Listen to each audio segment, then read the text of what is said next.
Assalamualaikum warahmatullahi wabarakatuh. Perkenalkan, nama saya Mujiono dari kelas MPIB dengan NIM 2061948. Di sini saya akan mempresentasikan tentang materi organisasi kurikulum.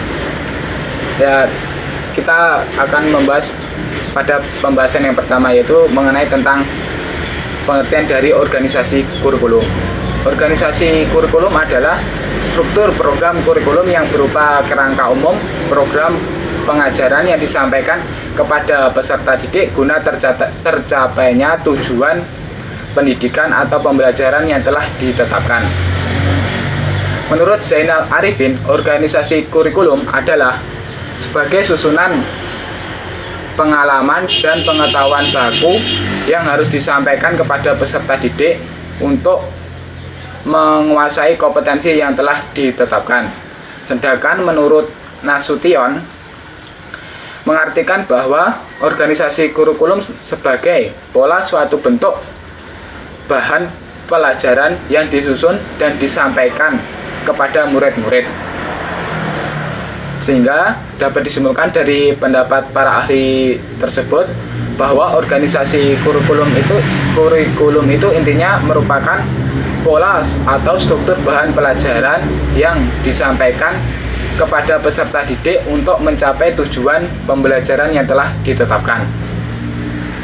Organisasi kurikulum merupakan asas yang sangat penting bagi proses pengembangan kurikulum dan berhubungan dengan tujuan pembelajaran, yaitu tentang menentukan isi pembelajaran, menentukan cara penyampaian bahan pembelajaran, menentukan pengalaman yang akan disajikan kepada peserta didik dalam implementasi kurikulum. Dalam proses pengembangan kurikulum, organisasi berperan sebagai suatu metode untuk menentukan seleksi dan pengorganisasian dari pengalaman. Ya, kita lanjut ke pembahasan yang kedua, yaitu mengenai prosedur pengorganisasian kurikulum. Dalam organisasi kurikulum ada beberapa faktor yang perlu diperhatikan, yaitu meliputi ruang lingkup atau ekop, urutan atau sequence, dan penempatan bahan atau grade placement. Yang pertama adalah ruang lingkup bahan, adalah keseluruhan materi pelajaran dan pengalaman yang akan diberikan dari suatu bidang studi, mata pelajaran, atau dari suatu pokok bahasan tertentu. Yang kedua, urutan bahan, adalah penyusunan bahan pelajaran menurut aturan tertentu secara berurutan, menunjukkan sistematika, dan merupakan penyampaian serta penangkapan oleh para siswa. Yang ketiga adalah penempatan bahan, adalah penempatan satu atau beberapa bahan pelajaran untuk kelas tertentu. Sedangkan menurut Hamalik dalam bukunya Muhammad Zaini dalam pengorganisasian kurikulum, terdapat beberapa prosedur yang meliputi: 1. Prosedur pembelajaran, yaitu pemilihan isi kurikulum didasarkan atas materi yang terkandung di dalam buku pembelajaran atau sejumlah buku pelajaran yang telah dipilih oleh sebuah panitia tertentu. Yang kedua adalah prosedur survei pendapat, yang artinya di sini pemilihan dan pengorganisasian isi kurikulum dilakukan dengan jalan mengadakan survei atau penelitian terhadap pendapat berbagai pihak. Yang ketiga adalah prosedur studi kesalahan. Prosedur ini dilaksanakan dengan jalan mengadakan analisis terhadap kesalahan, kekeliruan, kelemahan, atau kebaikan atas hasil-hasil atau pengalaman kurikulum. Yang keempat adalah prosedur mempelajari kurikulum lainnya, yaitu prosedur ini dapat disamakan dengan metode tambal sulam dengan mempelajari metode-metode sekolah lain.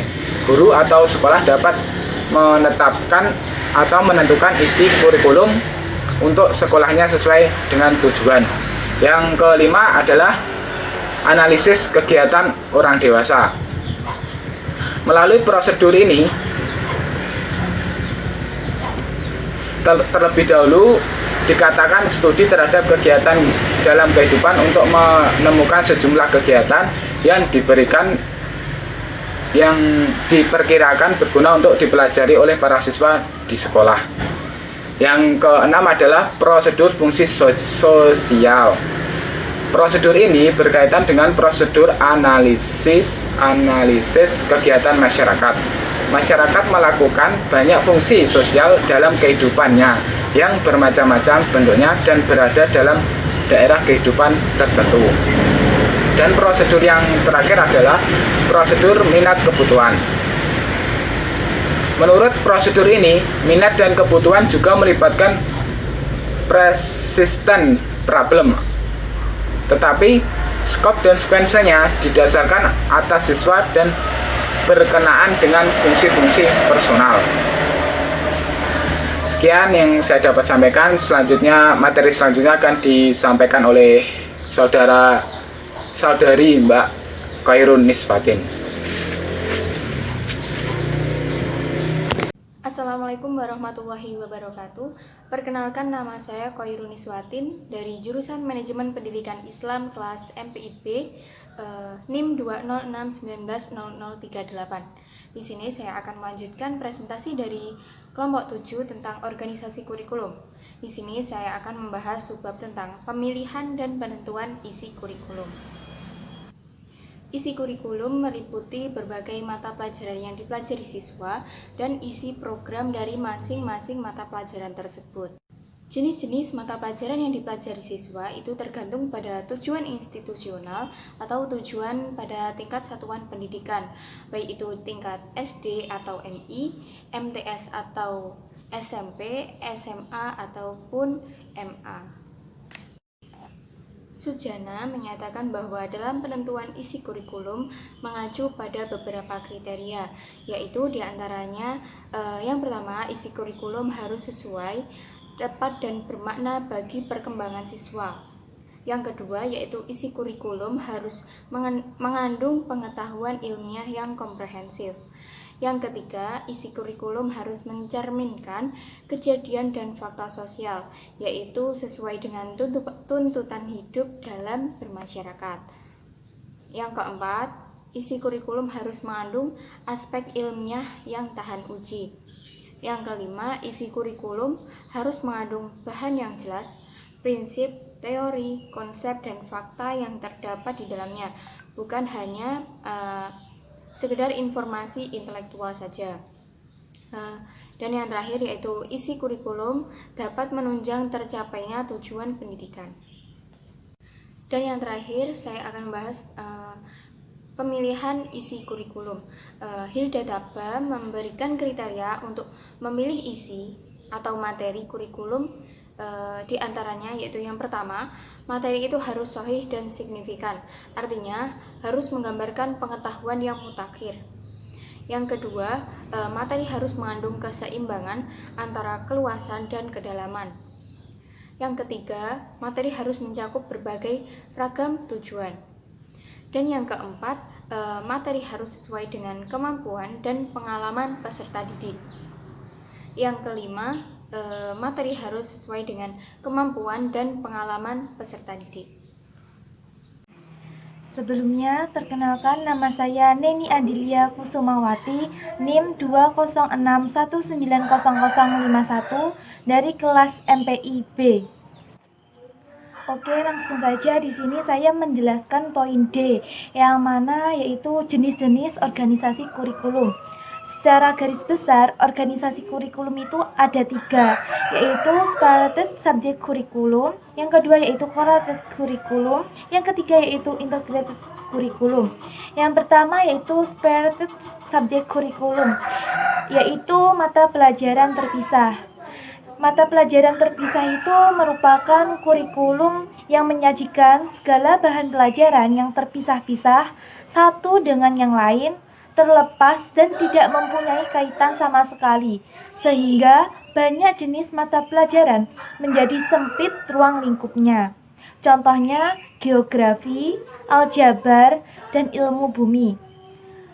Mata pelajaran terpisah itu memiliki ciri-ciri. Yang pertama, terdiri atas jumlah mata pelajaran yang terpisah satu dengan yang lain dan masing-masing berdiri sendiri. Yang kedua yaitu tiap mata pelajaran seolah-olah tersimpan dalam kotak tersendiri dan diberikan dalam waktu tertentu. Yang ketiga yaitu hanya bertujuan pada penguasaan sejumlah ilmu pengetahuan dan mengabaikan perkembangan aspek tingkah laku lainnya. Yang keempat yaitu tidak didasarkan pada kebutuhan dan minat dan masalah yang dihadapi oleh siswa. Mata pelajaran terpisah ini memiliki kelebihan dan kelemahan, yang mana kelebihannya yaitu penyajian bahan pembelajaran dapat disusun secara logis dan sistematis. Yang kedua yaitu organisasi kurikulum ini sangat sederhana dan tidak terlalu sulit untuk direncanakan. Yang ketiga itu mudah dilaksanakan. Yang keempat yaitu mudah dievaluasi dan dites. Yang terakhir yaitu dapat digunakan pada tingkat SD sampai jenjang perguruan tinggi. Namun di sisi lain mempunyai kelebihan, mata pelajaran terpisah ini memiliki suatu kelemahan, yaitu tidak memerhatikan masalah sosial kemasyarakatan. Dan yang kedua yaitu kurang memerhatikan faktor-faktor kejiwaan peserta didik. Yang ketiga yaitu tidak relevan dengan kenyataan dan tidak mendidik anak dalam situasi kehidupan mereka. Jenis organisasi kurikulum yang kedua yaitu correlated curriculum atau mata pelajaran gabungan. Yang mana mata pelajaran gabungan yaitu kurikulum yang menekankan perlunya hubungan antara satu pelajaran dengan mata pelajaran lainnya, tetapi memerhatikan ciri atau karakteristik tiap bidang studi tersebut. Contohnya sejarah. Mata pelajaran gabungan itu memiliki ciri-ciri. Yang pertama, berbagai mata pelajaran dikorelasikan satu dengan yang lainnya. Yang kedua yaitu sudah dimulai dengan adanya usaha untuk merelevasikan pelajaran dengan permasalahan kehidupan. Yang ketiga yaitu sudah mulai mengarahkan penyesuaian pelajaran dengan minat dan kemampuan para siswa. Yang keempat yaitu metode penyampaian menggunakan metode korelasi meski masih banyak menghadapi kesulitan. Yang kelima yaitu meski guru masih belum memegang peran penting, namun aktivitas siswa sudah mulai dikembangkan. Jenis organisasi kurikulum yang kedua yaitu mata pelajaran gabungan juga memiliki kelebihan dan juga kelemahan. Yang mana kelebihannya yaitu menunjukkan adanya integrasi pengetahuan kepada peserta didik, yang mana dalam pelajaran disoroti dari berbagai mata pelajaran. Dapat menumbuhkan interest dan minat peserta didik terhadap adanya hubungan antara berbagai mata pelajaran. Selain memiliki kelebihan, mata pelajaran gabungan juga memiliki suatu kelemahan, yang mana kelemahannya yaitu bahan yang disajikan tidak berhubungan secara langsung dengan kebutuhan dan minat peserta didik. Pengetahuan yang diberikan tidak mendalam dan kurang sistematis. Jenis-jenis organisasi kurikulum yang ketiga yaitu kurikulum terpadu, yaitu kurikulum yang menyajikan bahan pembelajaran secara unit dan keseluruhan tanpa mengadakan batas-batasan satu pelajaran dengan yang lainnya. Bentuk-bentuk kurikulum terpadu itu ada 3, yaitu kurikulum inti, yang kedua yaitu kurikulum yang berlandaskan pada proses sosial dan fungsi kehidupan, yang ketiga yaitu kurikulum yang pusat pada kegiatan atau pengalaman.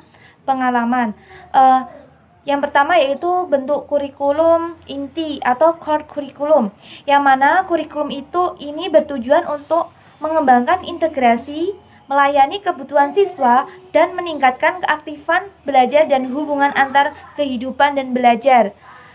Bentuk-bentuk kurikulum terpadu yang kedua yaitu kurikulum yang berlandaskan pada proses sosial dan fungsi kehidupan.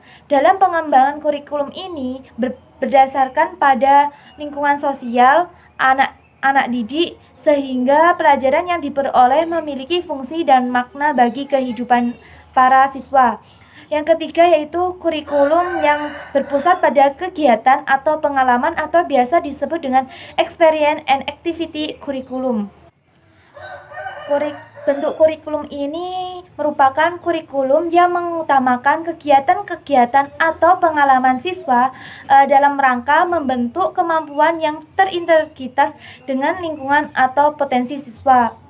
Kurikulum terpadu ini memiliki kelebihan dan juga kekurangan, yang mana salah satunya yaitu mempelajari bahan pembelajaran melalui pemecahan masalah dengan cara memadukan beberapa mata pelajaran secara menyeluruh dalam menyelesaikan suatu topik atau masalah.